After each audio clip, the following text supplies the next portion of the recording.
Alright, what's up, everybody? Alright, I haven't been doing any videos for a while just because I've been sick.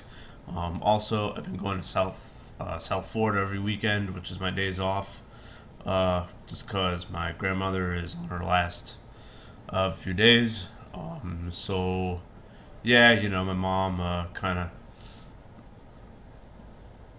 told me, went down to South Florida and said, yo, you should be coming here every weekend so you can see my grandmother a few final times before her final days. And I'm like, alright, that's fine. Otherwise, I'd be doing streaming and shit, but hey, that's just the way it goes, you know what I mean? Alright, I was gonna do another kind of video, and I will get to that, but I recently watched a YouTuber who I've been following on and off for a while. He talks about wrestling a lot. Guy's name is Cedric. He goes by wrestling. He used to go by Wrestling Jesus. He's known for having this really not like outlandish, but this really like this like I don't know how you'd I don't know how you'd say it. Like a very hoarse uh what's that SNL skit back in the day? That coffee talk voice, remember that? That those two chicks who would they would talk like this, that kind of stuff. That's how he talks, and he says really silly, hilarious stuff about wrestling. And recently, he's actually departed from that, and he decided to make video logs like this one, similar to this, about his journey in losing weight and stopping his smoking habit and other stuff like that. And he recently did a video about how he's struggling with stopping smoking, his smoking addiction, and I can definitely relate to that. I've had a couple of addictions in my life. The first one I ever developed really was that. I mean, like physical. There's definitely a few types of addictions I'm gonna go into in this video, but more. I'm gonna go through the physical ones first, like smoking, drinking, drugs, food, that kind of shit. And then there's other addictions that are not so physical, like being on social media all day, posting negative shit on social media and message boards and stuff like that. Having too much screen time in your life, even what else? Even sex addiction. You can't go without sex for more than a day at a time, or even even self pleasure addiction, porn addiction, that kind of stuff. I'm gonna be talking about those maybe in a later video, but I'm gonna talk about the physical addictions now. Stuff like drugs, sleeping pill, or in my cases, smoking, alcohol, and sleeping pills. Okay, now I want to define what I think an addiction is. This is my Joseph's definition. It's not like an actual physical definition from a physician. And by the way, I am no expert in this area. Okay, I'm just a guy with a story and I hope my story can help people like Cedric who are trying to overcome an addiction that has pretty much encapsulated their whole lives. Cedric apparently started smoking cigarettes when he was 11 years old, and I don't know how deep that addiction got. I don't know if he went straight from one cigarette a day to one pack a day. I really don't know. I don't know how big of a habit it was for him. So in the terms of long-term addiction, I will say that I haven't really had that big of a problem, but there are definitely ways that I think can help him that have helped me as well. Okay? So let's start with the first one. Alright. When I was 21 years old, one of my buddies, one of my childhood friends started smoking cigarettes, and I had always been opposed to smoking cigarettes. My mom smoked cigarettes when I was a kid. My dad smoked cigarettes when I was a kid. So everything that I owned would smell of smoke, of cigarette, of I don't know what they call a residual cigarette smoke, and people would always ask me when I was a kid in school and shit. They'd be like, "Do you have a cigarette? Because you smell like cigarettes." I go like, "No, I don't. Just my mom smokes a lot. She smoked like 2 packs a day. She still smokes to this day, which I get on her case about quite a bit. But I'm not gonna be her. I'm not gonna be her keeper. You know what I mean? I'm just, you know. But yeah, so, and my dad smoked cigarettes as well. Not as much as my mom, but it was more than occasional. And then my buddies started smoking cigarettes, and they started smoking regular cigarettes, like mini cigars, black and mild mini cigars. One of my high school buddies smoked those, and they did it to relieve stress. And I go, oh well, I mean, I'm gonna be going through some stressful moments. I was 21 years old, just getting into college, starting my third year with my third of what would become like 9. Because of my non-physical addiction, and I'm going to talk about that in a later video. It's an addiction I've had to deal with my whole life. Okay? So, so then I picked up cigarettes. And at first I smoked one. I'm like, this isn't that great, whatever.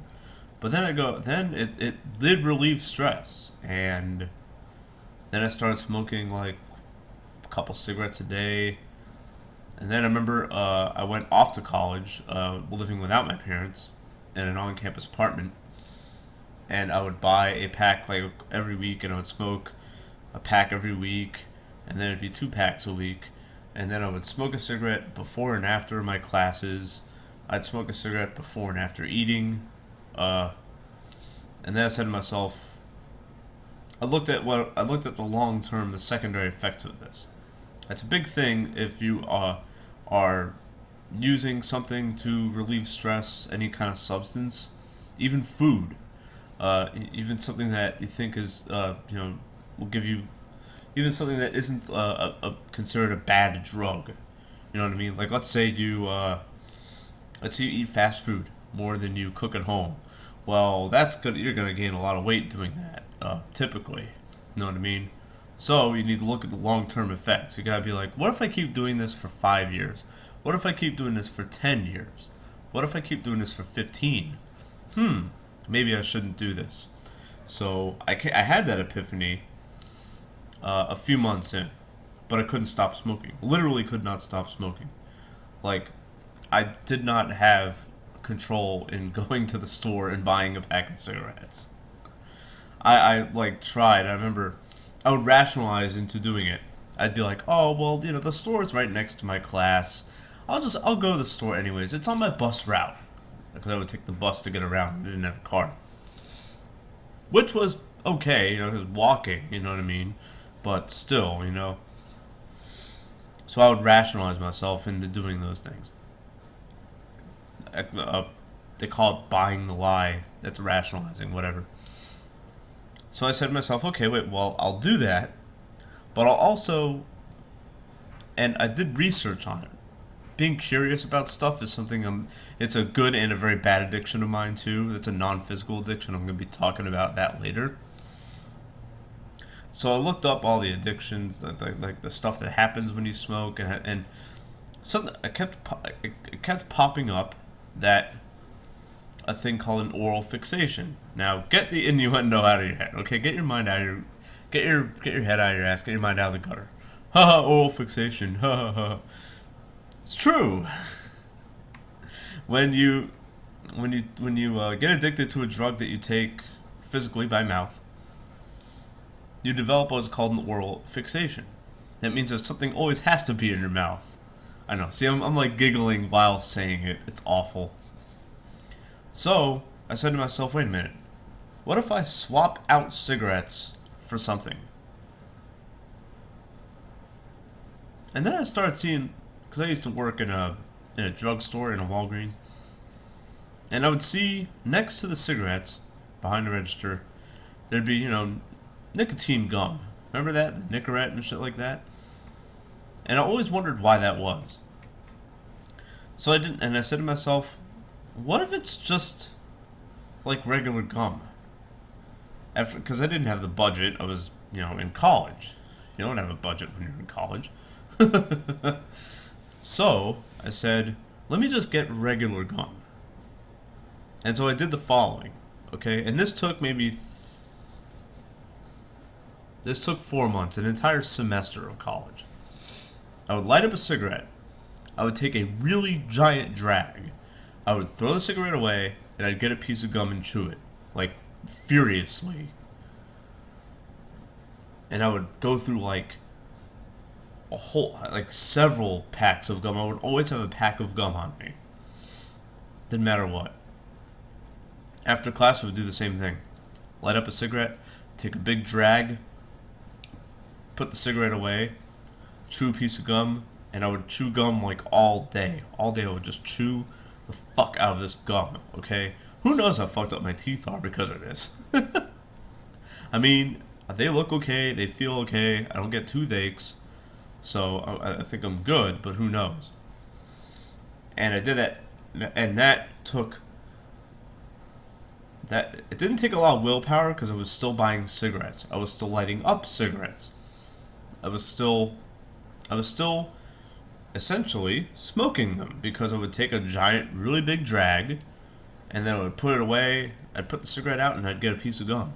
But my God, my trips, I would go to the store. There was like a little store next to my on-campus apartment, and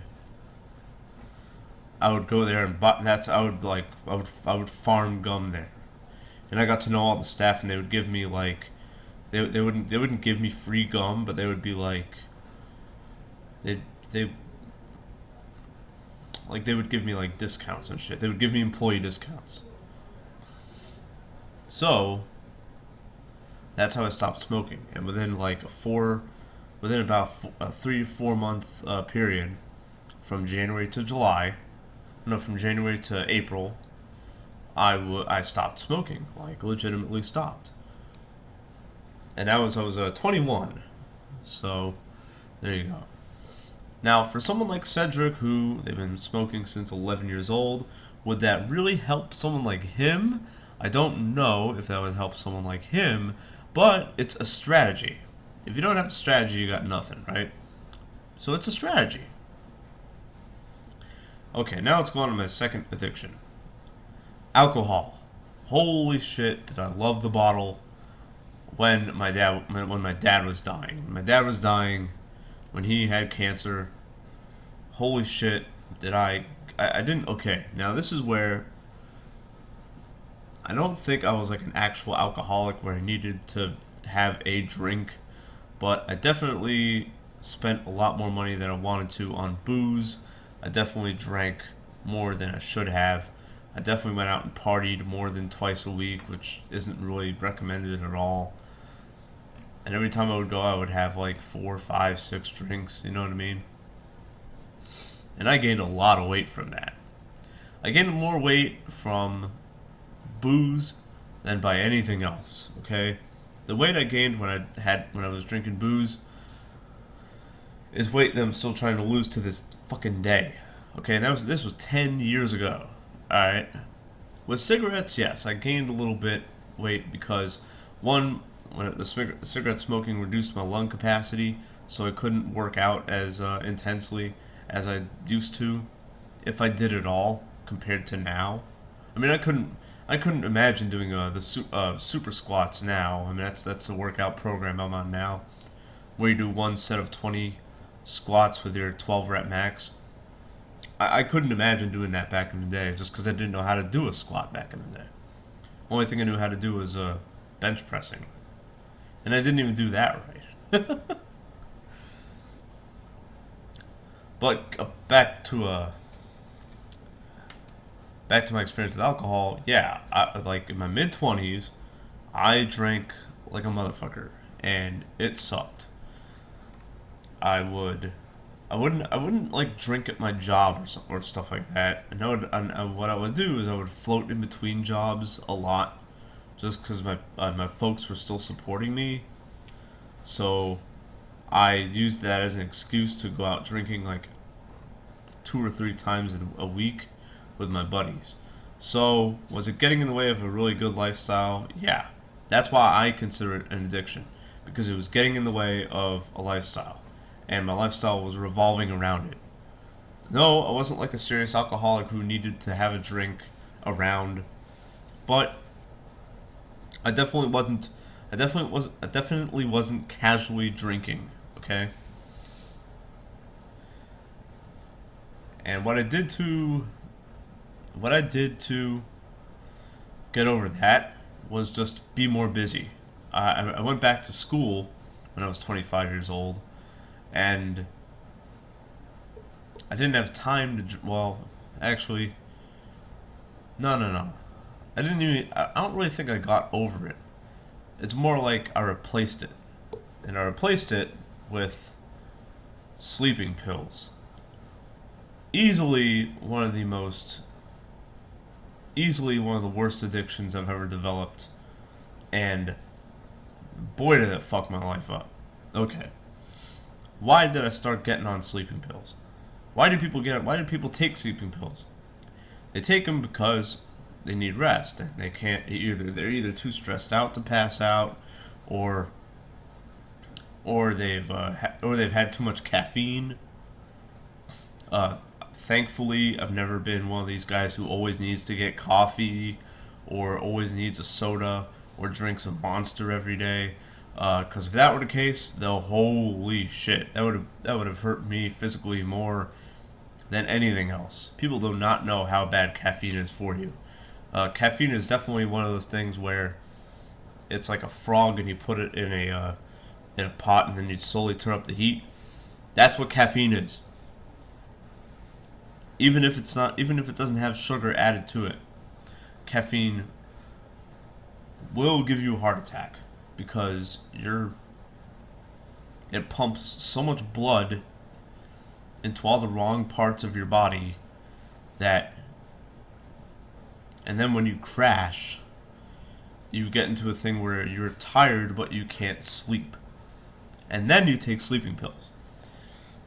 Why I took sleeping pills was because I was depressed as fuck. Okay, it was a year after my dad died, and then my grandfather died, and I was doing pretty bad at school, just returning, and I just became extremely depressed. And I said to myself, you know what?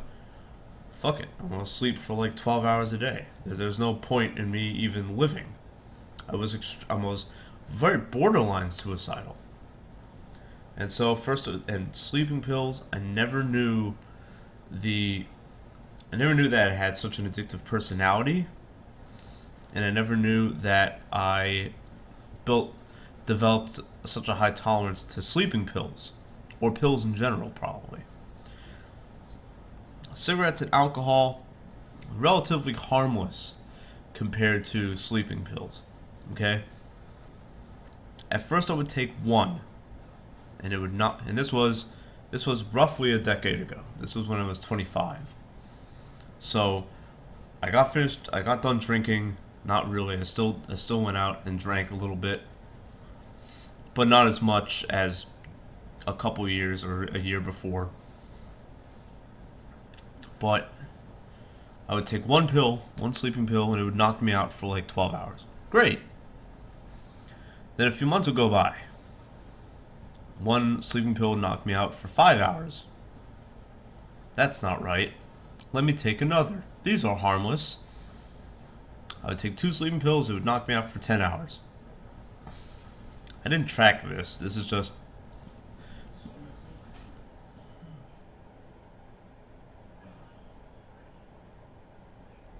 Sorry, roommate is right outside my door.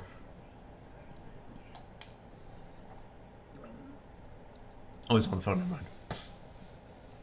Alright. I would take 2, and I would sleep for 10 hours. And then I would do that for a couple months. And then 2 sleeping pills would knock me out for 5 hours, and I'd be like, okay, well, let me take 3. you can see where this is going.